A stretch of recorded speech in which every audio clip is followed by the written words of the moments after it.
Group G is our setting tonight. Birmingham Legion FC, Charlotte Independence at the Sportsplex at Matthews in Matthews, North Carolina. Tonight's game presented by Great Clips and all of the Charlotte area franchise owner-operators. Great Clips is the official hair salon of the Charlotte Independence. As we welcome you into the broadcast alongside Ryan Davis, Spencer Siegel here with you tonight. First, we take a look at our standings presented by Duckworth's. And you see what Group G looks like. There's a battle at the top, this being a 6-point game, Ryan, and also that second playoff spot is still up for grabs. Correct. Charlotte Independence at home tonight have to try and get 3 points, not only to narrow the distance with Birmingham Legion, but just to keep North Carolina at bay and put themselves in a good spot for the playoffs. The last time these two teams met, it was a heck of a finish. 1-1 the final tally. There were 3 lightning delays in the game. Dane Kelly picked up a goal. That normally is what he does. Hasn't scored since, but Kelly made it 1-0 in the 82nd minute. And then Matt Van Oekel, the goalkeeper, came up on what was perhaps the final kick of the match. And you see there he is heading the ball back into play. The goal from Lopez, just like that. 1-1 your finisher. Well, tonight's player to watch is presented by Toshiba. And Ryan, it's Enzo Martinez because he's everywhere on the pitch at all times. Enzo Martinez is a wizard. He can create in the last third. But if Charlotte is having a hard time bringing the ball out of the back, he can also play deeper and bring the ball out cleanly for them, creating rhythm, tempo, and chances to score. All-time club leader, 27 assists. We know what he's capable of. Meanwhile, on the other side, it's been the Bruno Lapa show this year. If you've been following the USL in Birmingham, you know about him. And Mike Jeffries made a point to emphasize him in our conversation earlier this week because of how dangerous he can be all over the place. Bruno Lapa's offensive awareness. Just look at how he finds the gaps to score goals. He comes in from those cross balls, finds the gap at the top of the 18-yard box, and his finishing is impeccable. Well, the last time these two teams met, 1-1. 4 matchups in total. It's 1 win for each, 2 draws for each, 7-7 on aggregate. What happens this time? You've got to stay here to find out.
What's the difference between good and great?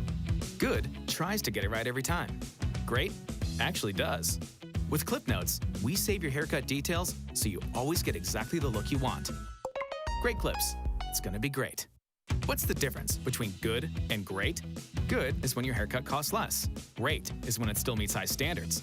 At Great Clips, you'll always get the haircut you want for less. And with our easy online check-in app, you'll save time too. Great Clips. It's gonna be great. Hi, I'm Scott, and I love Chick-fil-A nuggets because the flavor is unparalleled. As soon as you bite into them, you're in a happy place. The seasoning is perfect. Hey, I'm Giovanni, and a little thing I love about Chick-fil-A nuggets is that they're perfectly breaded. There's just that right amount of crisp.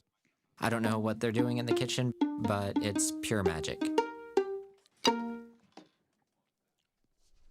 As we bring you back to Matthews, North Carolina, we're just about set for kickoff. No fans in attendance tonight, and we can take a look at our starting lineups presented by Adidas first. for the home side. Charlotte Independence make one change. Joel Johnson was a game-time decision. He's in the 18 on the bench, but Clay Dimmick stands in at right back. Dane Kelly, of course, up top. Junior Eto has been there number 6 all season long. And Ryan, for Birmingham, 2 changes, but the one big one is Ford Parker comes in at goal. He has not made a start or even an appearance as a professional as Matt Van Okel steps aside. Well, Ford Parker, the youngster, 24 years old, making his debut, like you said. What he's going to want most is some comfortable saves just to get his confidence going. If there's one position that needs confidence, it's the goalkeeper position. Ford Parker is going to be seeking that early. Be a big test for him against a team who has not been held scoreless yet this season in Charlotte. They've scored in every game.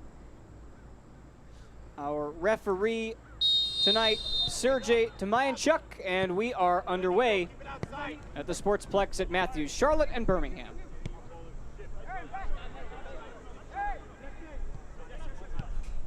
Just interested earlier on to see Charlotte, the host tonight.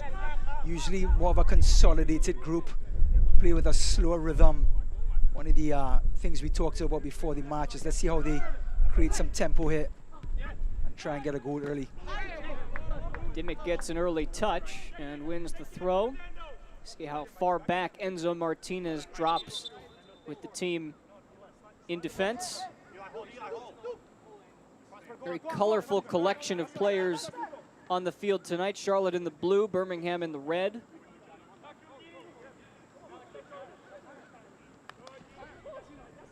Duke Lacroix, by his standards, makes a pretty long run, has to get back into that left back position. And here come Birmingham. Jaden Cervania gets the start up top. He's the other change as Brian Wright takes a seat on the bench. Cervania playing for that Puerto Rico U20 in the CONCACAF just last year. A real bright prospect in this USL League. Eli Cronelli gets crunched, and here comes Dane Kelly.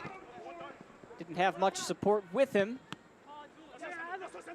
Oh, the tackles are flying. Prosper Kasim. You can see just how physical of a game this is with, I said at the beginning, a 6-point swing, 3 points to a winner should we have one. And that's huge in the Group G standings for Birmingham to extend their lead or perhaps for Charlotte to close the gap. Well, you can see the intensity is already there. And if you know anything about Uruguayans, Mr. Enzo Martinez is not going to back down from any sort of challenge, physicality or otherwise. It's sort of born and bred in their DNA in that part of the world. Lolo Akinyoti looking over the top. He tries to find Brett, who touched it with a couple of different parts of his body, but the flag also went up. Let's take a look at our keys to the game tonight, presented by Harris Teeter Fuel Points. And Ryan, you're talking about tempo. Yeah, Charlotte Independence has to create some sort of up rhythm, some sort of quick play in the last third just to unlock this compact Birmingham defense. Birmingham, on the other hand, they have to stay compact, sort of absorb that Charlotte Independence attack, and then try to catch them on the counter with their speedy players up front like Nico Brett and Kazim Prosper. Here's Brett.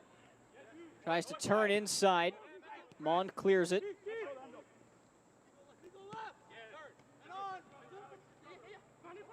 Look at Enzo Martinez. Under pressure, had nowhere to go, and found a way to get out of it. Just so important for the Charlotte Independence team.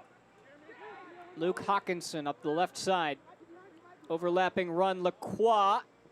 He got to it first, and it was cut out by Dean.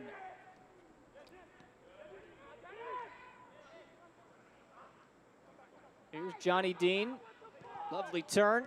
Finds the feet of Bruno Lapa. Oh, beautiful pass by Lapa. Just unkind bounce there for Prosper, Kazim Prosper. But it just showed what the number 8, the Brazilian, can do. Just a little bit of room. Switch the play to the weak side. And that's where you're going to find the on-running Kazim Prosper in open space.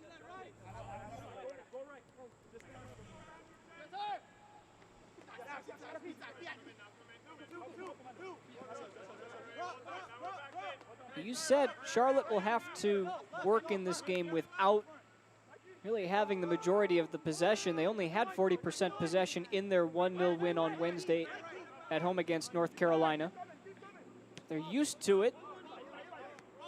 We've seen that when in possession, they can certainly make the most of it.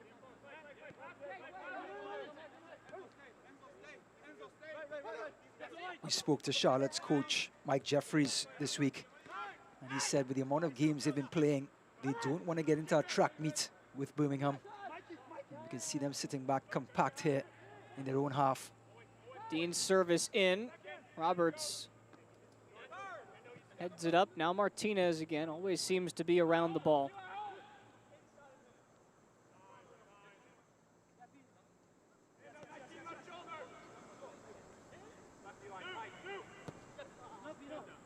Mike Jeffries was happy with the product that his team put on the pitch on Wednesday. That's a turnover as Asiadu tries to track it down, but it trickles out of play. Asiadu is just so important for this Birmingham team. As you can see there, he is a disruptor. Looks to play the passing angles and the spaces. And more often than not, that's where goals come from, Spencer. When you break up plays in the midfield, you're only 2 passes in and you're in on goal. That's what Birmingham is going to be trying to do with this man on the ball. Sent off in the last matchup between these two teams. Picked up his second yellow card before both goals were scored. In fact, Kelly scored 2 minutes after he was sent off. Here's Cervenia.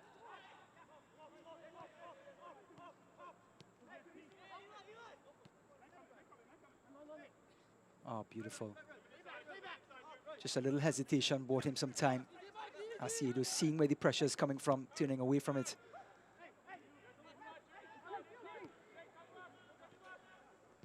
Dean slots it into Lapa. Cervenia will have a go with his left foot. And there's Brandon Miller called into action, although I don't think that was headed goalward. Well, here's Lapa on top of the box, a little flick.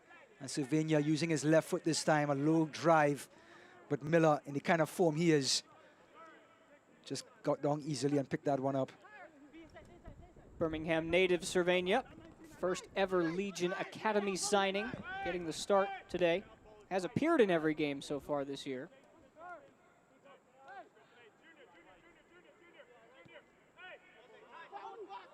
Junior Eto's pass too far intended for Armin, and Birmingham looking to break again. Eli Crinelli turns it over.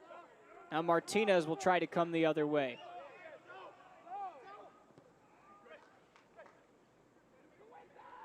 Ray Ortiz to Martinez. Oh, Just couldn't get the last touch to bounce his way. And then commits the foul, but boy, that was a nifty idea from Enzo. well, the ideas were there, and that's exactly what Charlotte has to do. They have to get creative and make those quick decisions in the last third. Finding Enzo Martinez, he was sort of in 2 minds whether to shoot or to pass. And as we expected, right around the 7-minute mark, this is where both teams will make their statement tonight. This is a moment that many of the USL teams across the league are doing. The Independents and Legion coming together now to recognize the fight for equality, diversity, and inclusivity by using the next minute and 46 seconds. 2 very powerful and symbolic numbers. Not to play soccer, but rather to honor the ongoing movement around social injustice and the need for positive change in our sport and in our society. What you see here comes not long after the unveiling of the Black Players Alliance, an organization recognized by the USL and the USLPA with the mission to educate and empower its members to use their platforms to bring positive change to their communities.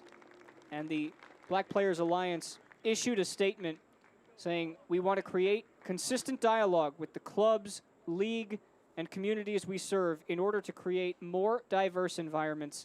As Black players, we want to use our voices to amplify the issues surrounding racism and social injustice throughout our country and to be a conduit for positive systemic change. In alliance with the USLPA and with the support from the USL, they'll continue to shine a light on the important issues affecting the players and communities around the league looking for impactful change. See all the players heading to the center of the pitch to make their statement. And once again, it's time to get back and play the game that they and everybody watching tonight, along with you and myself, Ryan, love. Powerful statement indeed. What a platform sports is.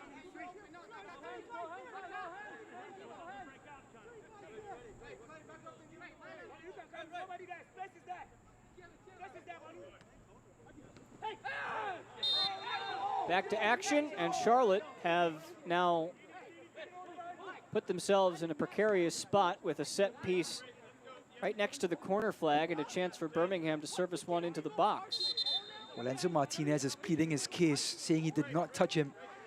But I think the referee's ears did not feel him. We can hear that one a mile away. And I think the referee got it right. See Enzo's frustration. That's why he wears the captain's armband, right? He's always ready to fight for his side.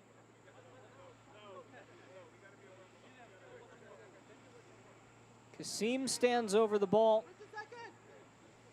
Lapa right behind him. It's Lapa with his right foot, and it's very comfortable for Brandon Miller. I love the in-swing and those sort of instances. But again, talking about the form that Brandon Miller is in, just no problems for him whatsoever.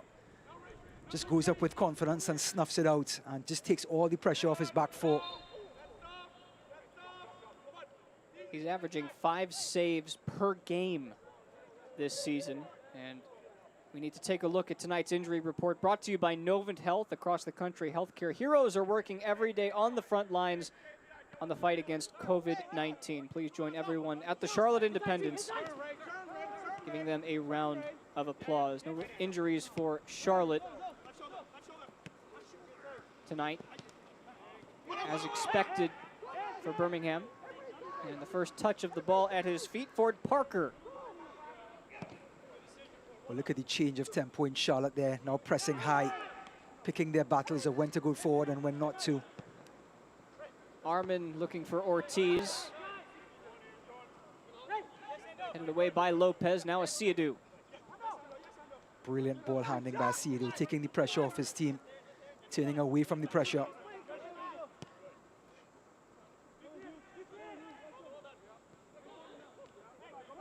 And the number 12 here, Eli Cronali, always seems to be at his side. Both of them partnering up in that midfield, making this Birmingham middle four, nice and compact.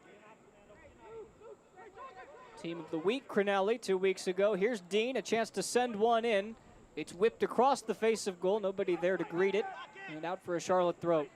Well, Jonathan Dean, 13 crosses so far for the year. That's number 14. Likes to get forward, has 4 assists. So they look for him to create on that right-hand side, especially when Mr. Bruno Lapa is trailing into the 18-yard box.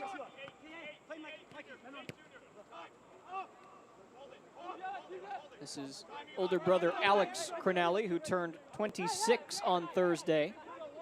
The blood runs thick in that family, no doubt. Eli, Kasim, Brett looking for help. Here's Dean.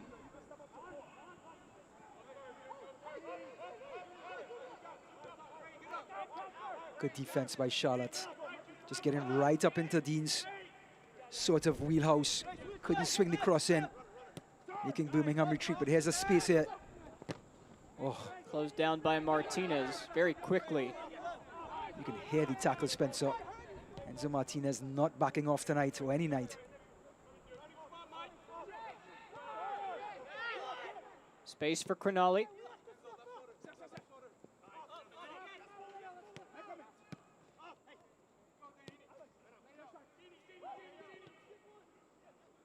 Given away.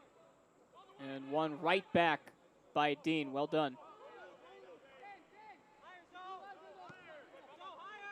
So far, after 14 minutes, it's the visitors in red seem to be dictating the pace here. With a sort of a 4-3-1-2 feel. This formation is built for possession. It's compact on defense. They're going to slow the game down here and play it at their rhythm. Certainly not afraid to reset from the back. You see them trying to find those penetrating passes in the middle, and guys like Lapa and Asia do see it's not there. They bring it right back to their center backs. Well, the more they go side to side, the more the blue team is going to loosen up, or counterattacks like this. But the more the middle loosens up once you go side to side, and that's when Bruno Lapa can get free and create something.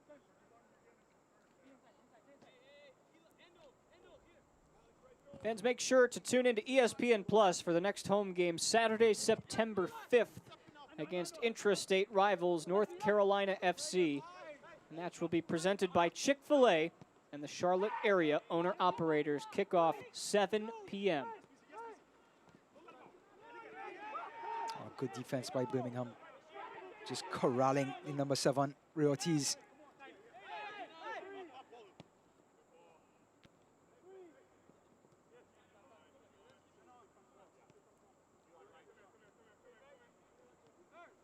This game does have a feel of immovable object versus immovable object, if you will, with the way these two teams operate. Charlotte have allowed 48 shots on target this season. That's third highest in the USL. On the other side, Birmingham, they don't really put up that many shots. Their 77 shots this season are 29th out of 35, but they're top 6 in the league in scoring. Their conversion rate is so high once they get into that last third, Birmingham. The players talk, the type of chances they're creating are clear-cut chances. And that's from their slow rhythmic play and also breaking up tackles in midfield. Courtesy Anderson Aceido, number 6, with 15 interceptions. As a result, they're creating chances from that, clear-cut chances. So they don't need that much scoring opportunities to get the ball in the back of the net. 24% conversion rate, third best in the league. Conversion rate being the number of shots you put on target that end up in the back of the net. They do it defensively without fouling. Top 10 in terms of fewest fouls in the league as well. Here's Dean. Space in the middle. Cervania lets it go. Here's Lapa. Deflected and out for a corner kick. Well, you can hear the cry of anguish from the Brazilian, trailing as he always does on top of that 18-yard box. Here's Dean making that ever-overlapping run. Cuts back this time. Look at the lead by Saravia. And there's the shot by Lapa. But Charlotte's defense was set. And it's a corner kick now for the visitors. Corner kicks presented by Chick-fil-A. It's Cervania to put it in. Trying to find his feet. It's headed on. Great delivery by Cervania. Asiadu touched it at the last second. He was trying to keep it in, and I think Lapa said, just chill, let that go out of play. Charlotte gets to slow things down. Just looking to see on the throw in here how Birmingham handles this. Looks like the red shirts are all the way up the field. Gonna try to smother them here with a bit of a press. Here it comes. Lopez commits the foul.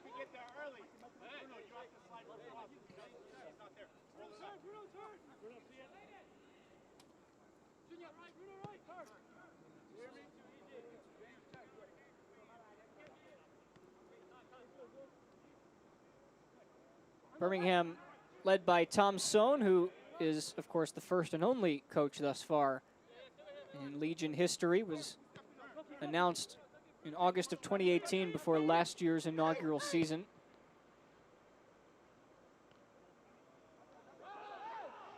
First coaching gig for him was as an assistant under Bob Bradley, which pretty good place to start. That was with the Chicago Fire after retiring as a player in Chicago, and then of course went on to become the top assistant at DC United, won an MLS Cup in '04, had a stint as the head coach.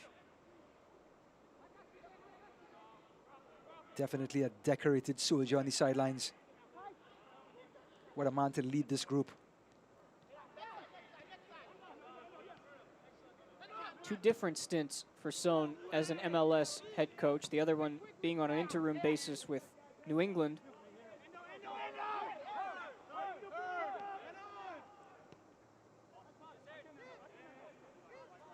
Good season for Birmingham last year. Made the playoffs. They were the only expansion team in the East to do so. And they got a win. Just looking how Coach Son has his personality all over this team.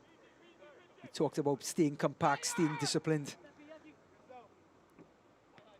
Definitely talks about the team, sort of team first, the sum of parts, greater than the individual. Everybody pulling their weight and playing their roles, while talented players like Nico Brett coming across from Pittsburgh. And of course, Bruno Lappa fitting in beautifully into the system.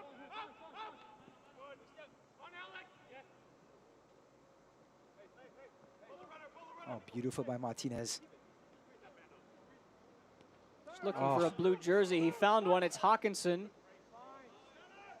Dimmick will send one into the box. Back post, headed on by Ortiz and saved by Parker. It's the first save in his professional career, and he needed to be up to the task. Well, that was a clinic. It started off with Martinez. They find Dimmick out wide, and look at the cross to the last post. And little Ray Ortiz looking for his second goal in as many games. But he heads it straight to the debutant Ford Parker. Ray Ortiz, let's talk about that goal last week against Miami. Talk about your first goal just being an absolute blinder. Dane Kelly finding him. It was a flick and then a half volley. Just something on the highlight really going to see this week and at the end of the year for goals of the season.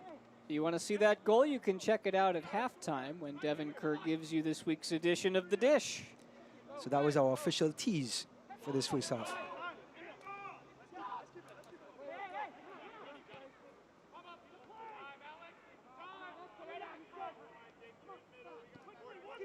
Fans, since 1947, Select has been the leader in soccer ball quality and innovation. Select is the official ball supplier of the USL Championship and many of the elite leagues throughout Europe.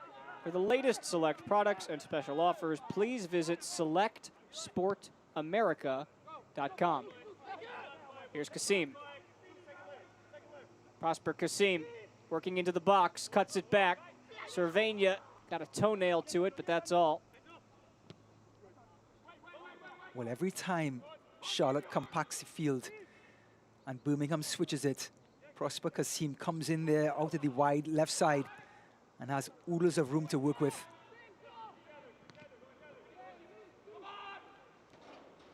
What constitutes oodles of room? That sounds like a lot. It's a lot of real estate to play with, as Prosper Kasim shows there. So much room, you don't know what to do with the ball. That's oodles of room. Martinez. Dimmick has green. Right-footed outswinger. It falls for Kelly. Is he onside? The answer is no. Dane Kelly denied his 82nd USL goal. And in the end, it might actually be a handball that denies him. Let's take another look. The new rule, handball, inadvertent or not, has to be called a teasing ball by Dimmick. And it hits Dane Kelly right on the left hand. Great call by the referee. But the scoring wonder, the scoring Jamaican, Dane Kelly couldn't get his 82nd. Uh-oh, look out, Ortiz is fouled. Enough for a yellow card to be assessed to Alex Cronelli. It wasn't enough for a red, although almost, as Ortiz could have potentially been in for a goal-scoring opportunity. I think Akinyude was in the vicinity. Here's Akinyude with the pass. And Cronelli, and it just sticks the left foot out and takes off Ray Ortiz. after the poor touch. And like you said, Spencer, had to be very grateful for only a yellow card. Was not the last man, though, in defense with Akinyode within the vicinity. Set piece chance. Armin from an awkward angle, headed away by Cronali. Talk about a cynical tackle. Roberts tussling with Lopez. He's saying all I was doing was... Well, look at the height advantage. It's just amazing. Roberts, the 6-foot center, playing against the point guard, Mikey Lopez. It's something to see here. Ball goes up, but Mikey Lopez does as well, his best to body him off. In the end, the referee was kind to call the whistle. Independence fans, on September 23rd, famous toastery will help us salute the brave at charlotteindependence.com. In here is Cervania. Cervania, left-footed strike, and Birmingham have the first goal of the night. New into the lineup, Jaden Cervania put Birmingham on the board, 1-0. Well, what a pass and what a finish. Charlotte fell asleep at the wheel, and the visitors made them pay. Birmingham taking their time. Look at the ball by Cronali, and Cervania had a lot to do. Cuts back sharply, and just a beautiful mid-range curler into the far post. There he is, the Puerto Rican under-20 international, and bends it around Brandon Miller for a well-deserved 1-0 lead for the visitors. His second goal for the season, and what a goal to get. Cervania called into action tonight to give Brian Wright some rest on the bench. He pays off Tom Sohn's decision. As you said, Ryan, he scores his second on the year. Eli Cronali picks up his second assist, a beautiful through ball. And Birmingham now playing from in front. Well, what about the by Cronali to start that? Cervania, and the finish, well, it was like drinking a cup of tea. And for what has been a fairly dominant first 25 from Birmingham's perspective, well, now they're hungry for more, but they have that ability to sit on the ball with the lead now. Correct, and Charlotte already had their problems getting forward and getting goals. Now they're down a goal. Birmingham will happily sit back a little bit and control the tempo even more.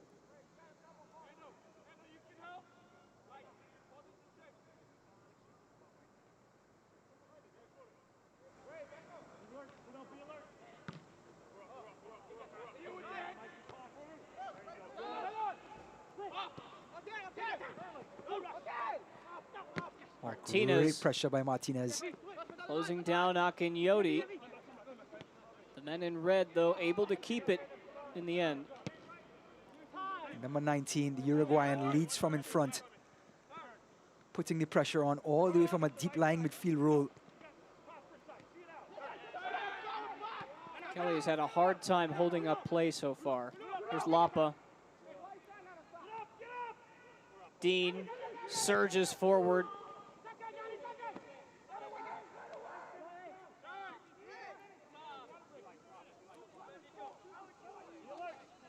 Independence fans, if you're looking for a place for your kids to play soccer, the Charlotte Independence Soccer Club has entry-level rec programs all the way to nationally competitive programs. Visit independencesoccer.club for all the information. Well, here comes Charlotte trying to force the tempo now. One of the keys to the match we spoke of at the beginning. Trying to create some sort of offense here. Maybe a steal, some sort of disruption in this Birmingham juggernaut in the middle of the park. With this guy, number 12, Cronali, on the ball.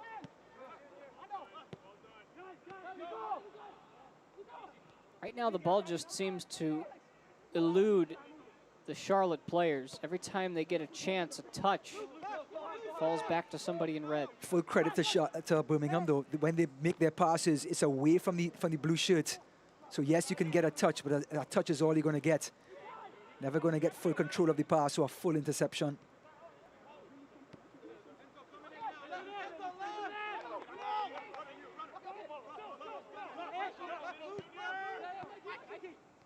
at the patience by Birmingham. Oh, Cervania again. Couldn't squeeze it through Lacroix. It's out wide for Kasim. Kasim's cross. Cleared by Roberts.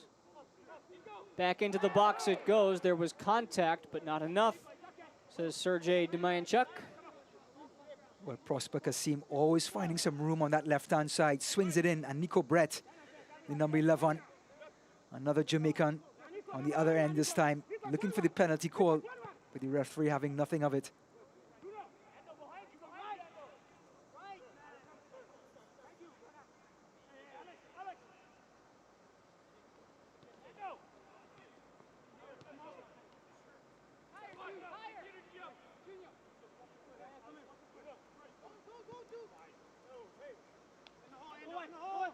Roberts. Now Martinez into the final third, and Martinez wins the corner.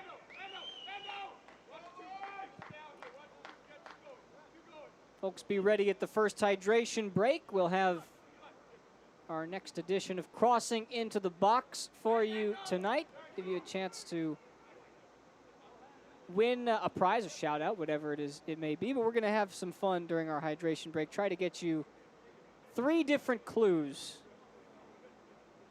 Our mini crossword puzzle of the day. But first things first, a Chick-fil-A corner kick. Armin will send it in to the back post. Headed away though. Well, great delivery by Jake Armand with that cultured left foot right up to the last post. In the end, good defending by Birmingham. But that's the type of corner you want every time. Creating a half chance just from the delivery alone. You see the possession numbers and just how lopsided it's been.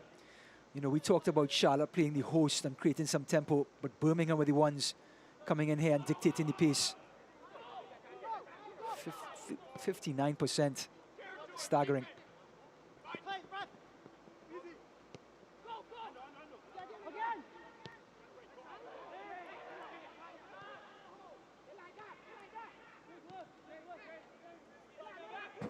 Crenali cut out by Lacroix. Eto has not had much time on the ball. He's usually the facilitator from the 6th spot. Just hasn't had a chance to turn and deliver his service. His long balls have been so good this year. I think that's a full credit to Tom Sohn. He knows he's the anchor man. He's the guy, he's the pivot, going to change the play and create the tempo. As a result, the forwards, Nico Brett and Bruno Lapo, have stepped right into his vision. Here's Nico Brett picking him up now.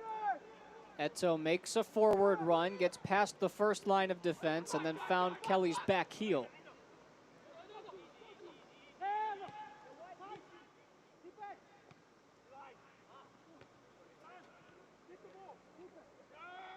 It's been the other issue in this first half thus far. Dane Kelly hasn't had a chance to stick the ball to his feet.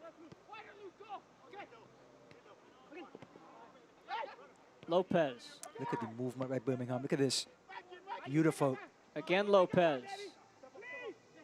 Kasim to the back post. And it's number 2. This time it's Nico Brett. Birmingham are running wild in the first half in Charlotte. Well, the tiki-taka started all the way at left back, and it moved beautifully through the field. Here it is again. Look at the 1-2s. Mikey Lopez, Bruno Lapo, Mikey Lopez again, and Kasim Prosper can open a hotel on that left-hand side. Look at the cross. Nico Brett coming in and just a tap in. It was well taken, but he had oodles of time. Look at the cross, beauty. And the finish was tremendous. Well-deserved 2-0 lead. And if Charlotte does not look out and make some adjustments, this thing could be over by halftime. Well, if you had asked Tom Sohn exactly how he wanted this first half to go, I think he'd tell you a 2-0 lead at the hydration break would have been the way to go. That does take us to our hydration break. And that gives us a chance as the players get some water to give you our crossing into the box this week. All right, let's go through it. 1 down, Lapa's Academy days with NBA player Ben Simmons. where he went to essentially high school. 2 down, number of points separating Charlotte and Birmingham in Group G. Well, we told you that at the top of the broadcast. And Charlotte's game-winning goal scorer Wednesday night for 3 across. That we told you too, so you should have 2 of the 3. Tweet your answer using hashtag USLCross, and we'll give you the answer a little bit later tonight. Nico Brett scores his 5th goal, which does lead Birmingham, now tied with Bruno Lapa for the most goals on this Birmingham side. They score goals, Ryan. We've seen that. They're one of the top goal-scoring teams in the league, but all of a sudden, you see the 0 on Charlotte's side, something that hasn't happened yet this season. I know it's early. They haven't been shut out in a game. Birmingham's defense might be a tad underrated.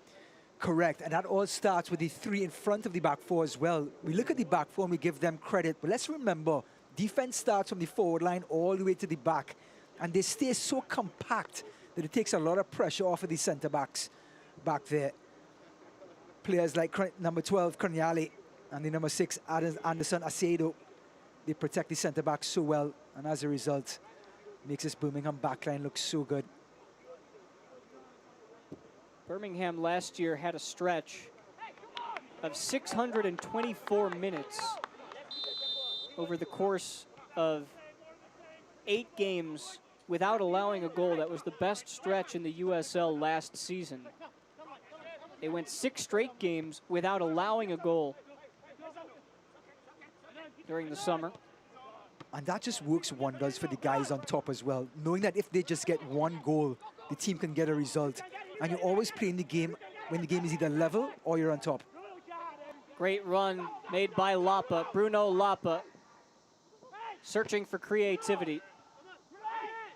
It sticks to his feet like a magnet. Lapa took too much time there, but the control was just so good. He got out of jail.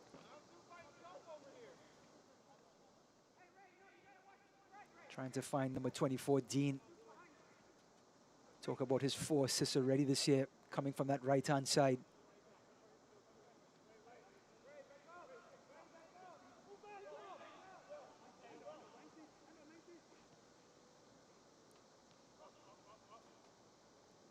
You think the message from Tom Sohn was go out and get a 3rd before half?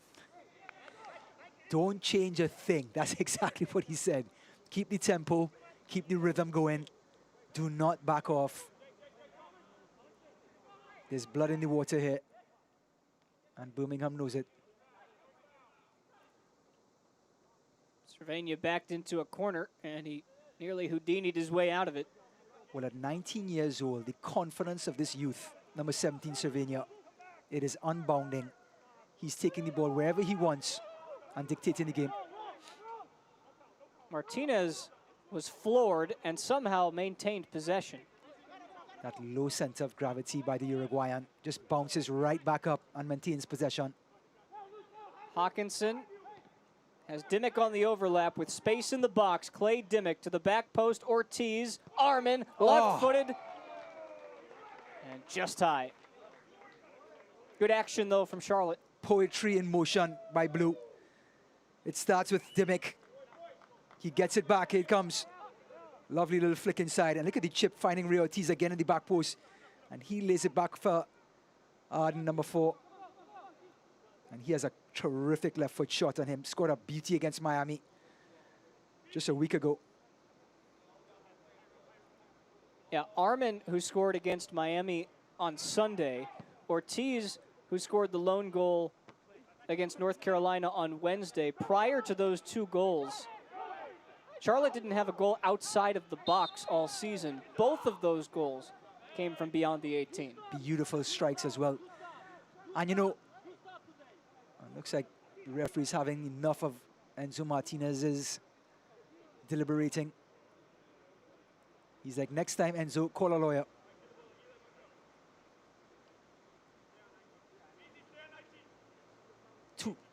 Two terrific strikes. And here's Arman again over the ball.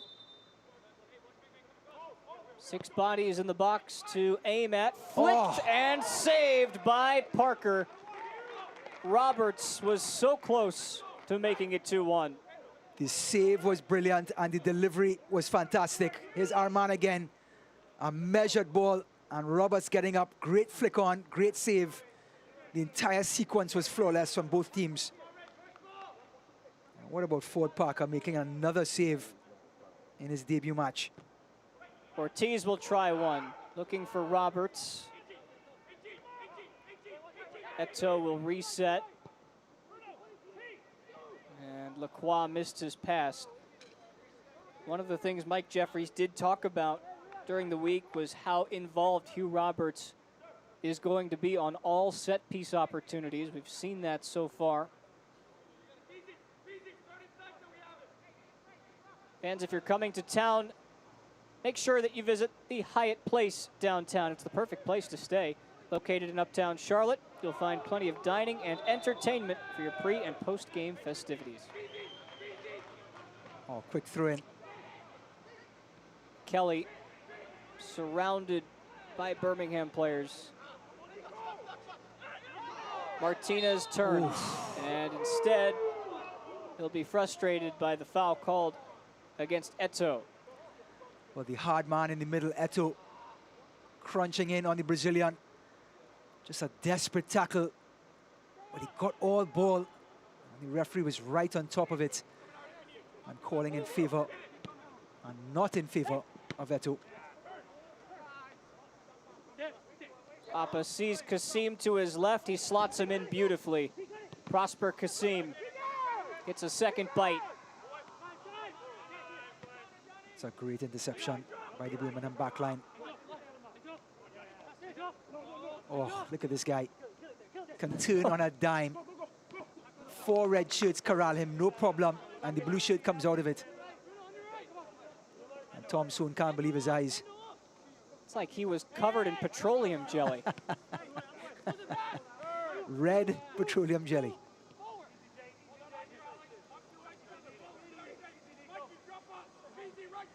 Oh, beautiful by Eto'o. Getting more involved now. Looking to serve Kelly. Now, Dane Kelly needs service, but not service like that. Just impossible for him to bring that one down with a centre-back breathing down his back. Charlotte are going to have to pick their passes better for their number 9. Oh. That will be yellow for Crinali. So Eli into the book. 2 yellow cards so far tonight, and the Crinali brothers are the guilty parties. Here it is again, play broken up. Ray Ortiz on the run, and a beautiful shimmy. And Eli Crinali will have nothing of it. He just puts him on the deck. I would say that's a professional foul because Charlotte would have had a counter-attack of their own. And just sort of snuffed it out with a cynical challenge.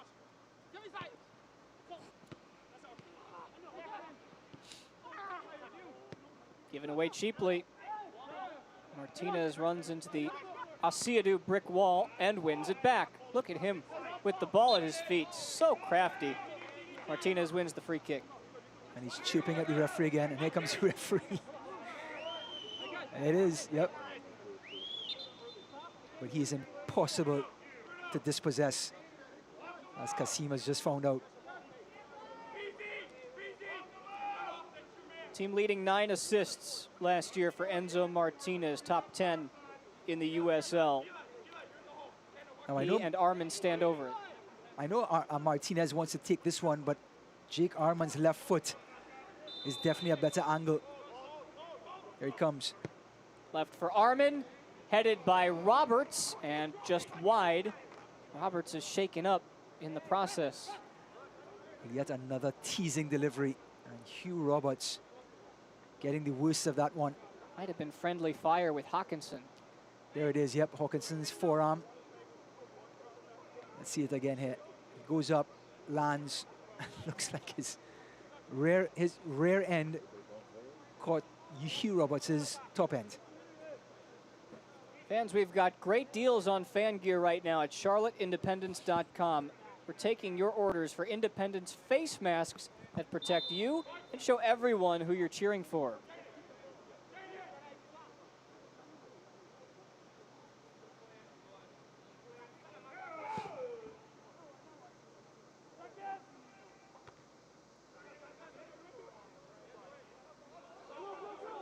Since the restart of the hydration break, Charlotte has looked the better side.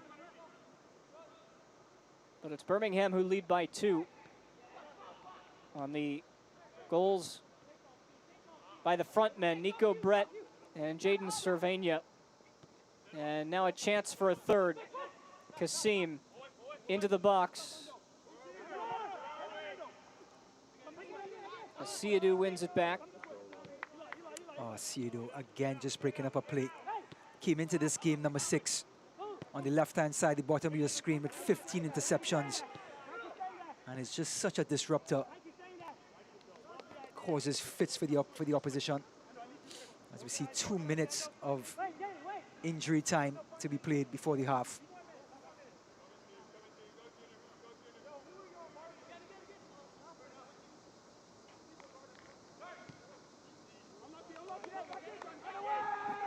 It was Cervania in the 26th and Brett in the 33rd. First half hour of this game belonged to Birmingham, and the scoreboard will confirm that. Hawkinson has moved over to that right side. We're just bringing that physicality in number 15. But Mikey Lopez, he may be small in stature, but he is an irremovable object. If you're Mike Jeffries and you go into the halftime locker room down a pair, what do you say to your side? I think you continue to come down this right-hand side. We see Dimick create a number of opportunities with crosses. I think you continue to attack this side, try to create some opportunities, but the tempo has to be created on the defensive end with some sort of pressing, some sort of disruption in the midfield to create some chances.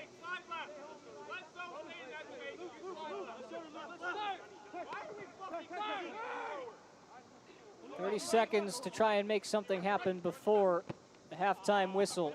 It's Lapa. Bruno Lapa. Oh, Not too far. well, if it's one man you don't want to have a shot at the top of your box, is this man, Bruno Lapa, just creating some daylight for himself. And he let it fly and it just whizzed past Brandon Miller's left-hand post. That'll do it for half number 1. A dominant first half. Birmingham with the lead as we take it to the halftime locker room. When we come back, we've got plenty for you, including highlights from around the USL earlier this week, stats and highlights of this one, all on the halftime show presented by Great Clips.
Hi, I'm Scott, and I love Chick-fil-A nuggets because the flavor is unparalleled.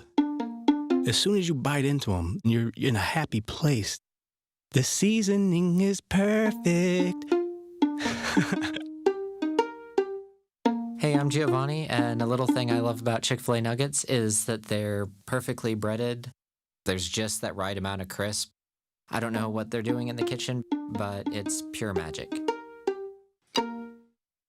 What's the difference between good and great? Good tries to get it right every time. Great actually does. With Clip Notes, we save your haircut details so you always get exactly the look you want. Great Clips. It's gonna be great. What's the difference between good and great? Good is when your haircut costs less. Great is when it still meets high standards. At Great Clips, you'll always get the haircut you want for less. And with our easy online check-in app, you'll save time, too. Great Clips. It's gonna be great. Halftime here at the Sportsplex at Matthews. Charlotte Independence, Birmingham Legion. And for a look around the weekday action in the Eastern Conference, here's Devin Kerr with another edition of The Dish. Let's do it. Why not? It's 2020. Things are crazy. Another episode of The Dish coming at you. It's coming quickly. But it's not going to be goals. It's going to be Brandon Miller. Some kind of form in 2020 for that man. He's been spectacular for the Charlotte Independents. Mike Jeffries always sings his praises. Brandon Miller sings for himself. More of an a cappella group. My name is Ray Ortiz. I like long walks on the beach, combination play, and bangers. Check me out from the top of the 18. Check my profile page as well. I like to score goals. Maybe we can hang out sometime. Ray Ortiz, fantastic finish in the 59th minute. That would be the lone goal. Some not so fun things happening at the tail end of this match. Akeem Ward gets stuck in with Clay Dimmick. Watch this. That's going to leave a mark. 2-game suspension for the outside back for North Carolina FC. 3 losses in a row. That's the longest under the tenure of Dave Saraken. Not so good in Group G. Let's turn the page. Group F. The Charleston Battery, just absolutely demolishing Miami FC. You know I refuse to say THE because it's not a real word unless you're putting goals in the back of the net and putting points up on the board. The Battery know what I'm talking about. Romario Piggott, check out this half turn, top of the 18, 34th minute. Don't mind if you do, young man. They'd get back within 1. Miguel Gonzalez, 53rd minute, great ball by Janusz Luba. Romario Williams would step off the pitch. Not great distribution up top. He was frustrated. I would be too. Got to find a way to get Paul Dalglish's boys going in the right direction, just like this. Dante Marini. Why not? 3-1, Charleston Battery. They're keeping pace with the Tampa Bay Rowdies. Still unbeaten, the Tampa Bay Rowdies, but Charleston Battery right there. And what's the name of this game again? Group E, LIPA-FC. Lipa FC, absolutely. Let's run it back. Antoine Opino. No, it's not Lancaster. No, it's not Luke Spencer. Yes, it is Paolo Del Piccolo. Great movement by Antoine Opino, who steps into the number 9 position, drops it back to his captain, who just puts this one to bed. I mean, it's nice. There's a bottom sheet, a top sheet. Gets it nice and comfy, sticks it in the bottom corner. 1-0, that's all they needed. A couple quality saves by Evan Newton, but it would not be enough.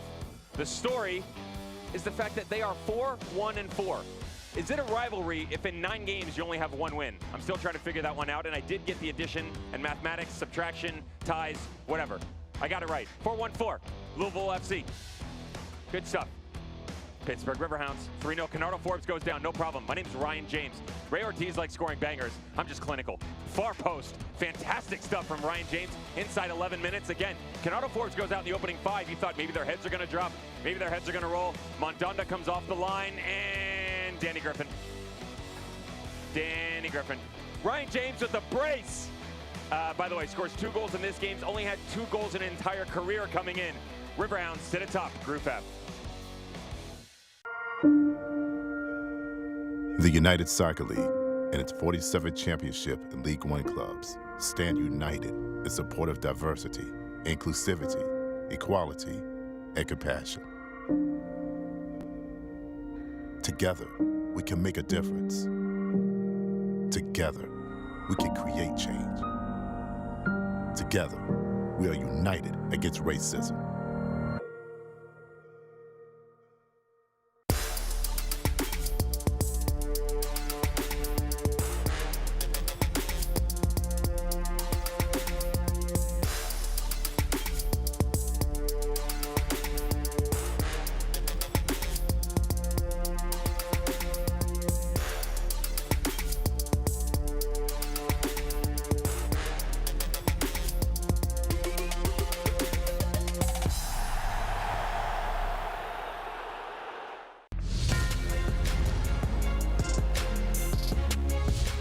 Passing here, fans enjoying it.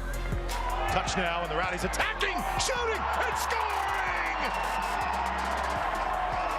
What a goal! Smith able to get forward, the one-time cross into the area, cleared away. Palmer keeps this one live. He's going to have a go, and he scores! Great goal from Palmer. It is 2-1 for Orange County Soccer Club. Look at Fawole use his body. One time to Mo! What a strike! something from nothing. Never seems to put a foot wrong. Here's Seguru. Looping ball into the box. Bouchard will head it back. Oh, and it's a beautiful goal from Suarez. Played forward. Davis tried to slip it through. Does so to Sierakowski. Sierakowski with the chip and the goal. Bringing you back here on the Great Clips halftime report. I'd like to thank all of the Charlotte area franchise owner-operators. Great Clips is the official hair salon of the Charlotte Independents. Time to take a look at some news and notes from around the USL. As you see, Solomon Asante is really a man amongst men. And the saddening news for St. Louis FC that this year will be their final year in operation before the MLS club takes over in a couple of years. And then Ryan Davis, look down at the bottom of that screen there. 2 undefeated teams. Full credit to Coach Collins and that Tampa Bay Rowdies team. Talk about a complete team from back to front. You see there, same with San Antonio. They have built from the back and worked their way forward.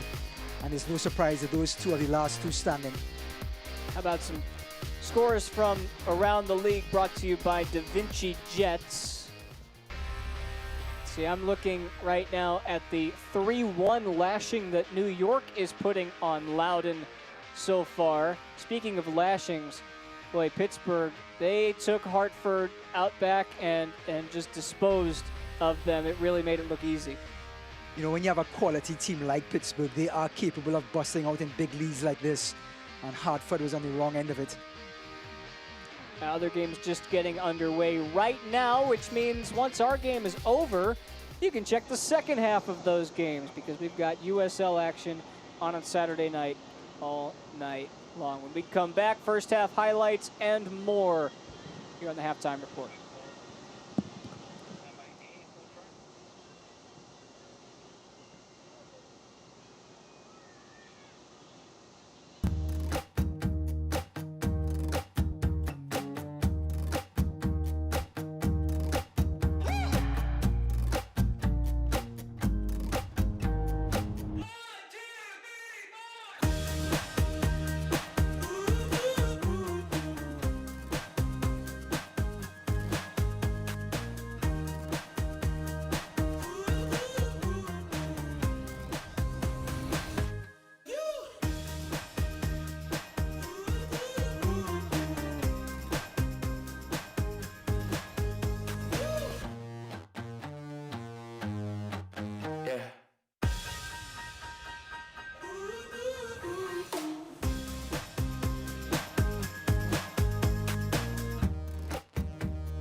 Hi, I'm Scott, and I love Chick-fil-A nuggets because the flavor is unparalleled. As soon as you bite into them, you're in a happy place. The seasoning is perfect. Hey, I'm Giovanni, and a little thing I love about Chick-fil-A nuggets is that they're perfectly breaded. There's just that right amount of crisp. I don't know what they're doing in the kitchen, but it's pure magic. What's the difference between good and great? Good tries to get it right every time.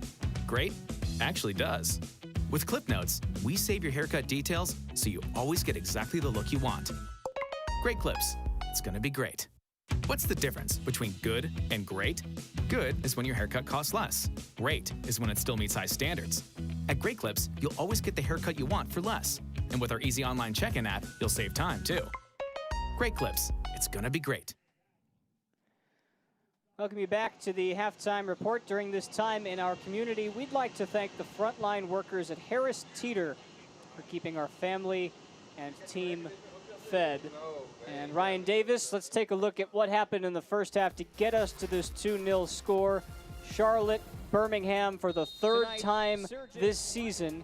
And for both of these teams, there's a playoff spot on the line, and Birmingham really the first 30 minutes looked like the better side. Well, Jaden Cervenia, the youngster from Puerto Rico, just full of confidence, letting it fly after just 7 minutes. Brandon Miller getting on to his left. He's in such great form to keep it at 0. But here comes Charlotte. Ball goes out wide. It's Dimick. And look at the cross to Ray Ortiz at the back post, looking for his second goal in as many games. And he just couldn't get it past the debutant Ford Parker, who's doing a great job between the sticks in his first half in professional soccer. Minute 26. Here's the goal. And Eli Craniale puts the youngster through. Here's Cervenia, cuts back on his left foot and takes out the cup of tea, stirs it. And it's 1-0 to the visitors. What a great finish. The mid-range curler, look at that. Past Brandon Miller. And a well-deserved lead for the visitors. And they got a second. Well, the tiki-taka started all the way in the back with Mikey Lopez. Bruno Lapa, Mikey Lopez, and Kasim Prosper, who's having a great time out in the left tonight with a great cross. And Nico Brett, the Jamaican, with a thundering finish. And talk about a commanding 2-0 lead. Birmingham just took a commanding 2-0 lead with Nico Brett getting the second and his 5th goal of the season. Yeah, Charlotte really made their run, though, after that hydration break. They put a couple of balls in the area, trying to get something on target. This might have been the best opportunity for Hugh Roberts. Certainly not out of the game just yet, as you take a look at our halftime stats that are brought to you by Brightway Insurance. And you see Charlotte sticking around. They've made use of their 42% possession. Correct. They have actually had created some chances themselves, mostly from set pieces and corners. With the Birmingham Legion, with that 58% possession coming into Charlotte's home and really dictating the play and creating a lot of chances, and a well-deserved 2-0 lead. First half highlights brought to you by Famous Toastery, by the way. Our answer tonight, crossing into the box, or answers, I should say. Bruno Lapa went to Montverde Academy, and Lapa, playing there, won a couple of national championships. The 6 points that separate Charlotte and Birmingham in Group G, and Ray Ortiz, who scored the game-winning goal. Shout out, we had several winners on Twitter tonight. At the Fixer ESQ came in first with the win, and also a special shout out to at USL Tactics, who took a picture of the crossword and then filled it in the picture themselves. That is dedication, and we here are surely appreciative of that type of dedication. The Montverde Academy product, Bruno Lapa, who played there the same years as Ben Simmons. We know the type of athletes that Montverde can churn out up in Orlando. Had a chance to go and call some games out in Montverde, and the talent over there is just tremendous. They do such a good job of grooming the talent, not just scouting it and finding it. And those kids have a great facility up there and such well-educated coaches. So, second half, Birmingham will head to the right in the red, Charlotte in the blue, and a lot of work to do for the Independents, who perhaps could leave the door open tonight for the two teams beneath them in the standings in Group G, North Carolina and Memphis, who were supposed to play tonight, but did not. Tim Howard made the announcement that Memphis would be sitting this week out, protesting and focusing on the larger issues at hand. So this is the only matchup in the group tonight. Ryan Davis is alongside. Spencer Siegel, happy to have you tonight. Here's Luke Hawkinson, trying to cut the deficit in half. Hawkinson rolls it into the arms of Ford Parker. With Hawkinson already with an assist under his belt this season, looking for another one. It's going to be up to him and the rest of this Charlotte midfield to really create some chances for Dean Kelly. Kelly was conspicuously absent in that first half. Spencer, I have to say this though. The forwards usually are a barometer for your team. If the chances aren't being created, usually the problem stems from a lot deeper in the field. And I think this Charlotte team, because of Birmingham's ability to shut down the midfield, have sort of snuffed out the service to Dean Kelly tonight so far.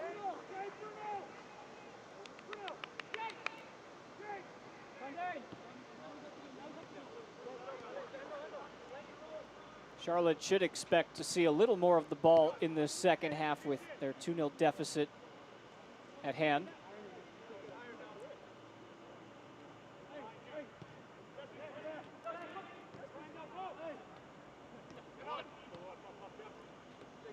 Just looking at Birmingham coming out of the break here. Just taking the time, staying compact. Ortiz pivots to the outside.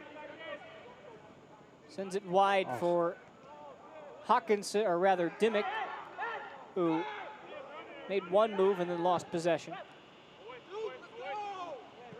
Akinyoti went down in the distance. He's now just back to his feet.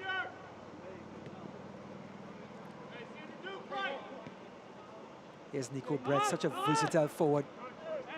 Oh, Cervenia committed a foul.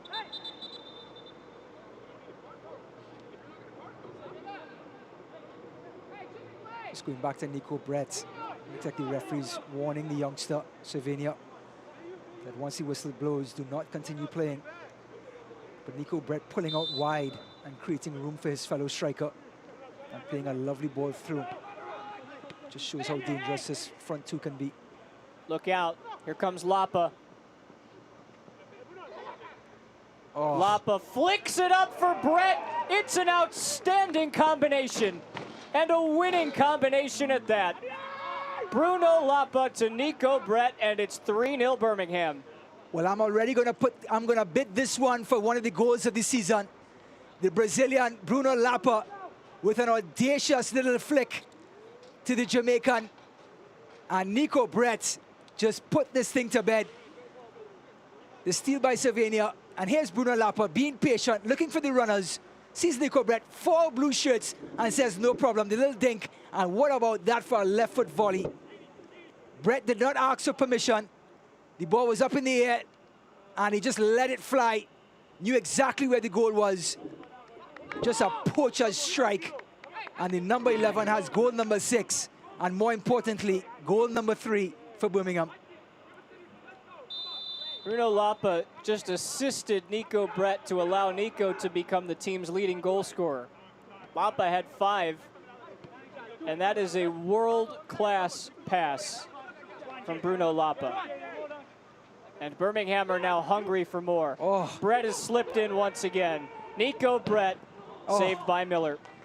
Well, there's a long stare from Bruno Lapa, who was crashing into that penalty spot as he wanted to return the favor. As Nico Brett went to the byline and the number 11 tried a shot on Brandon Miller, but the stares from the number 8, Bruno Lapa, on Nico Brett was unforgiving. Wow, Birmingham Legion have cut loose. Chick-fil-A corner kick. Legion on the prowl. Cervenia into the air. Martinez clears it only as far as Lopez. And this time, it looks like Birmingham. Akinyoti can't get to it. Miller will try to start the break with a Hail Mary throw all the way down to Arman, who does have space. Beautiful distribution. Oh, Jake Arman. One too many dribbles. In the end, good defending and a collision.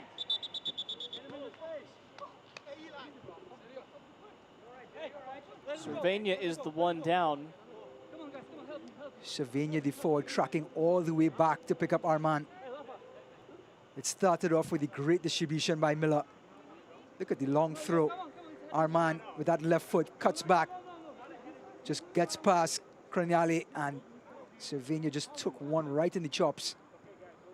There it was. Oh, something you will see on NFL Sunday. Definitely shaken up, but with a goal under his belt and his team sailing, he's not going to want to get off this field. Yeah, when you're 3-0 to the good, that foul hurts less. That's right. You have that ability to shake it off a lot quicker than if you were 3-0 down. And being 19 years of age, he literally bounced back on his feet. Scored 7 goals, Cervenia did, in the 2018 CONCACAF U20 championships for Puerto Rico.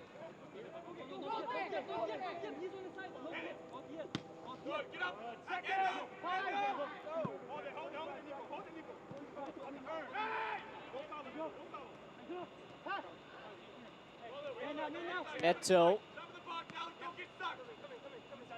Hawkinson thinking positively. And Ortiz was looking for somebody to make a run. And Parker almost gave it away. Well, we talked about Parker's confidence. He needed a couple easy saves, which he did in the first half. Now he's oozing with confidence, trying to juggle that one. Lopez. Oh, Mikey Lopez. What a plus to have your left back overlapping with a touch like that. But Nico Brett with one of his few mistakes tonight.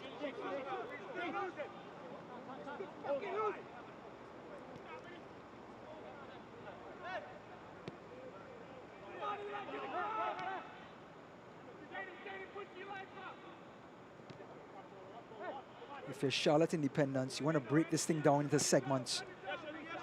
What's going to happen in the next 15 minutes before the hydration break? Can we get a goal back? Can't look at 3 goals ahead of you, just 1 goal at a time. Hawkinson will try. He's got bodies in the middle. Asiadu flicks it to his keeper unintentionally, allowing Parker to pick it up. But not enough bodies, Spencer. Hawkinson gets to the byline. He has 2 blue shirts to pick out. And it's an easy snuff for Asiadu with 4 to 5 red shirts back there.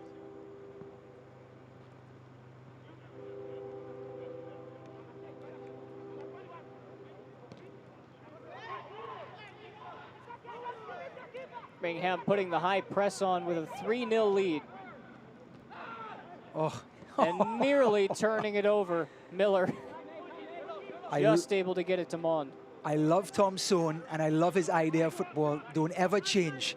Up 3-0, 54 minutes gone, and he's applying the high press.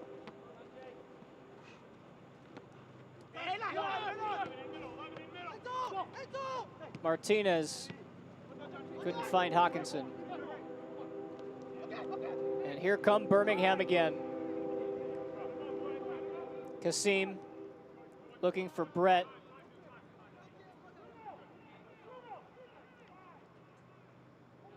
Good job by that Birmingham back four there, staying disciplined.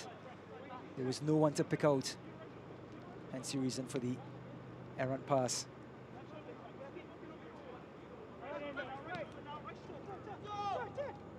Enzo Martinez has pushed right up the field now to try and create some havoc in the last third.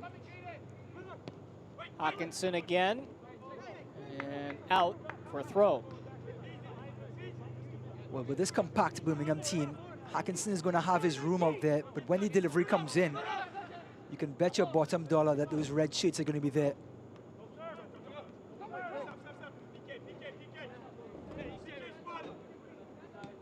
Legion have posted 3 donuts as a squad so far this year, all with Van Oekel in goal, of course. Parker trying to add to that tally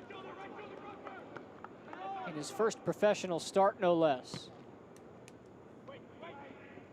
Kelly working hard, finally wins it. Dane Kelly. Excellent defense by Akinyode, and then Kelly commits the foul. Just look at the intensity by Akinyode, the number 3. You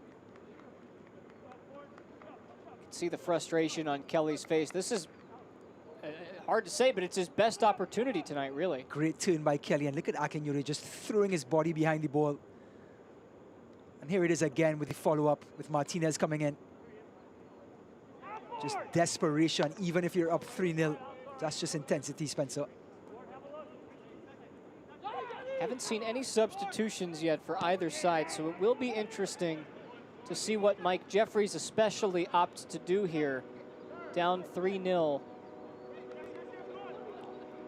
He emphasized heading into the game on Wednesday how it was a short week and legs were tired.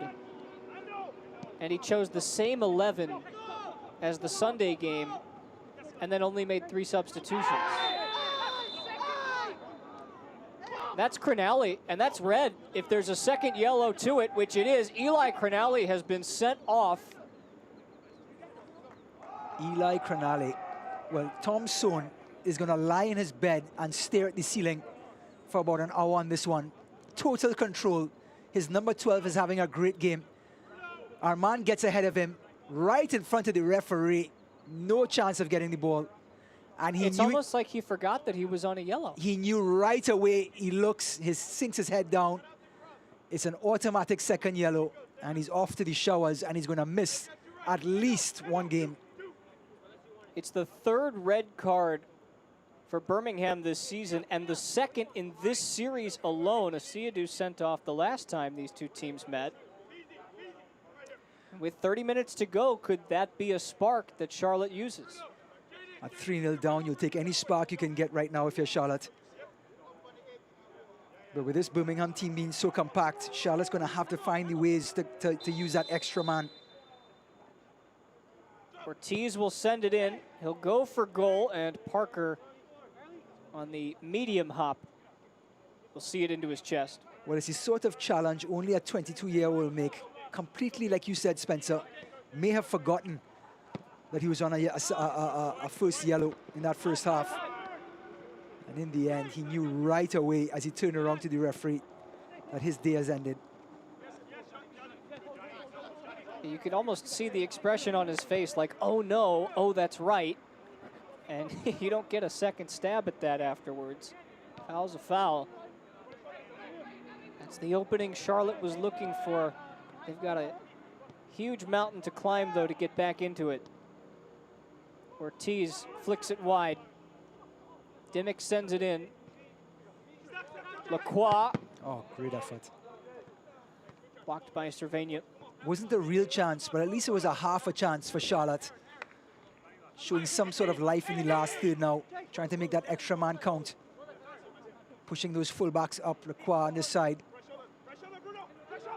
And it's going to be Dimmick on the other. Here he is. Dimmick again. Parker. Center field practice. And Parker is going to roll on the ground and take some valuable seconds off the clock, knowing that his team is 30 minutes from an impressive win, but also down a man here, and bringing some life back to Charlotte.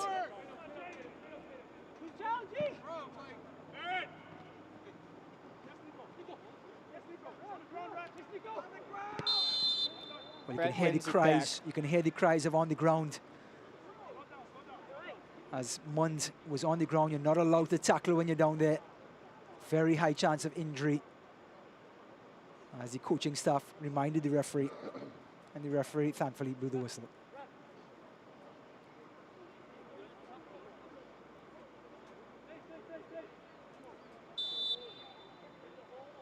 We're going to see our first substitution of the game, and it's on Birmingham's side. Trying to reassess things with 10 men. Daigo Kobayashi expected to check in shortly for Lapa. That is a shrewd decision by Thompson. Kobayashi, an orchestrator. He's going to sit in that middle center circle and help dictate play and just stay behind the ball. So they're not going to get caught with a lack of numbers in the midfield. High possibility of a forward coming off and going to a 4-3-1-1. Lapa feeds Dean. And that will end Bruno Lapa's night. We don't have an assist of the week in the USL, but I'm just going to go ahead and say this wins it hands down. The unofficial assist of the week from Bruno Lapa to Nico Brett. Confidence and the absolute rudeness to try that. And Nico Brett just knew exactly where the goal was. He still had so much to do, Nico Brett, but Bruno Lapa, just amazing, amazing footballer, and he has come to life this year. And now Kobayashi, the samurai himself from Japan, going to sit deep, stay behind the ball and distribute and make sure that this Birmingham team does not get caught at the back, being up 3-0. Substitution brought to you by Smoothie King. Armin, as if it were a set piece. Ortiz with an extra touch. This Kobayashi just reading the play and just intercepts it so beautifully, controlling the ball as well and starting the attack. Exactly what Thompson wanted, some organization and a bit of a dictator in the midfield now. One lifetime senior team appearance with Japan for Daigo Kobayashi. Oh, Against Trinidad and Tobago. 2006. did not know that. Figured you would like that one. I did. That was awesome. Now the tackle was heard several streets away. And Asiedu rather, deservedly goes into the book. Here's Ortiz now, just waiting for the challenge, skips away, and the number 6, he lunges, he's late, he's committed, and he's in the book. That's the 4th yellow if you count both yellows for Eli Crinelli now, adding to Birmingham's season total of 26, which is top 5 in the USL. They don't foul that often. Their 90 fouls are 8th fewest in the league, but when they do, they make them count. Efficiency everywhere in the park, Spencer. Efficiency in front of goal, and efficiency when tackling, when fouling rather. This is a decent opportunity for Ortiz to have a strike. I would say Armand, the left footer. It will be Armin, and it hits the wall, and it's out for a Chick-fil-A corner. Perfect angle for the left footer, just couldn't get it over the wall. As Thompson sneaks a lozenge and puts the mask back on.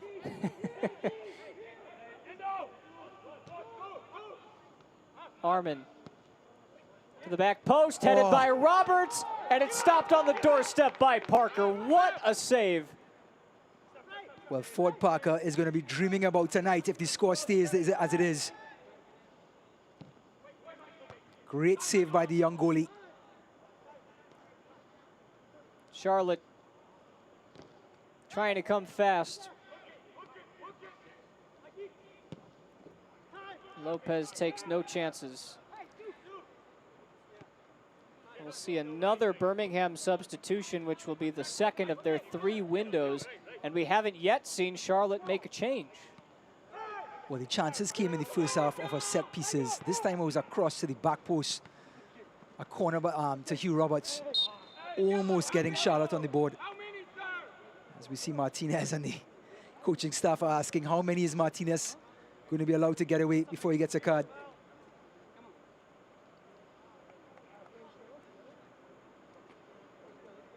Charlotte's on the other side of that yellow card conversation, by the way, as Brian Wright is ready to come into the game. Well, we talk about forwards being able to be the first person on defense. Brian Wright's going to come in to replace Nico Brett for exactly that reason. Get behind the ball, pressure the ball as a forward, and also have some lungs to get open once possession is won.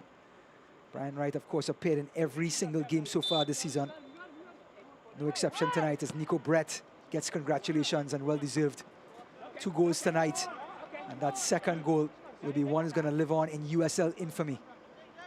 2 goals, and he nearly had his hat trick. I think that's why he chose to go for goal on that final run. Here's Wright's first touch of the ball.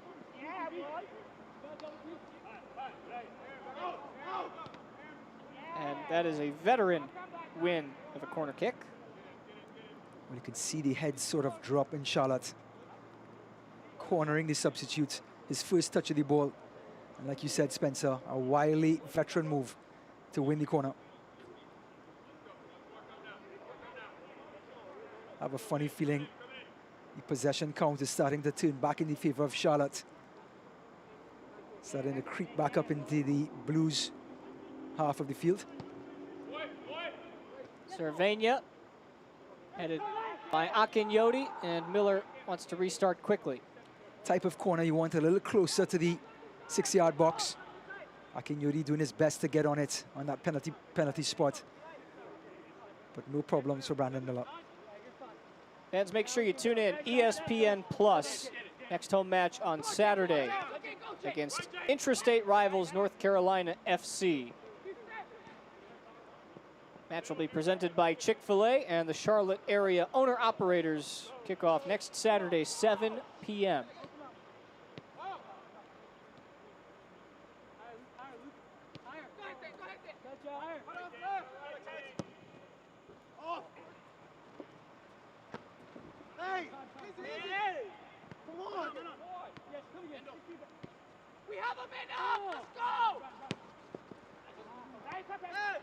Cries of urgency from the bench of Charlotte. We have an extra man. Let's go. Quite rightly, Charlotte, the blue, should be pressing harder, should be creating more tempo. They had energy after the second goal and coming out of the halftime break. And it just didn't manifest itself into a result on the scoreboard. I think we could both agree. Oh, here comes those subs. So Valentin Sabella in. Out comes Ray Ortiz. And we'll also see Jake Armand depart, which brings in Guido Varela. Looks like two Argentines coming in. One from Rosario, Vidala. And then Sabella from Buenos Aires. Now, Alejandro Sabella coached the Argentine national team that made it to the final with Leo Messi in 2014. I wonder if there's any relation to this young Sabella here. Normally I'd have an answer for you, but I gotta say, I'd have to look that one up. Here comes Birmingham again. Maybe Uncle Google may have something to say about it. And I trust Google more than most of my family members. Asiadu trying to set one up. It's still Asiadu. And Google is still undefeated. And a chance to slip in Cervania. Great read by Birmingham. Asiadu taking too long, waiting for some runners. Just remember, Birmingham down a man, so even when they win possession, players are going to be a little bit more hesitant moving forward. You don't want to get caught on a counter-attack when you're up 3-0. That is unforgiving from a coach.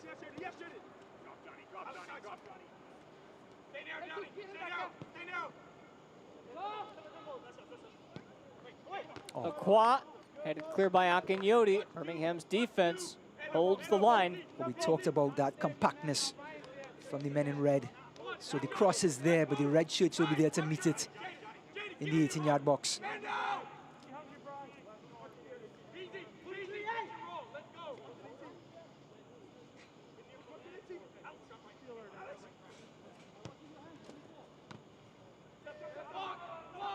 Badala! Just wide. Or actually, sailed over the crossbar. Not a bad effort. And we will have another Charlotte substitution coming. Well, the number 23, Varela, the man from Rosario, had a great attempt there. Just couldn't keep it down. No subs just yet. But it will be Christian Cheney making his team debut after he was signed not too long ago. Great defensive effort by Asiadu. Took his time and just volleyed it clear. Just some quick Rosario trivia with the Argentines on the pitch.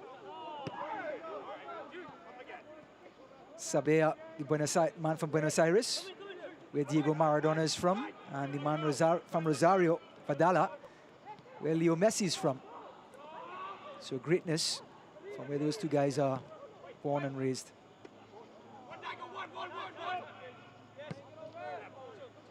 Kobayashi boots it clear.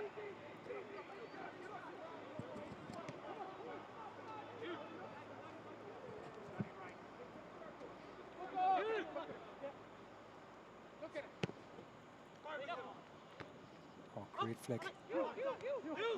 Charlotte becoming more direct now, trying to find, just create any sort of opening. Chipped in. It's Varela winding one up. Deflected. Parker keeps it on the right side of the invisible fence. Well, tricky handling by Parker. That sort of ballooned up. And Parker took his time and just made sure the ball did not cross the line and decided to boot the ball all the way to Brandon Miller to give him a touch.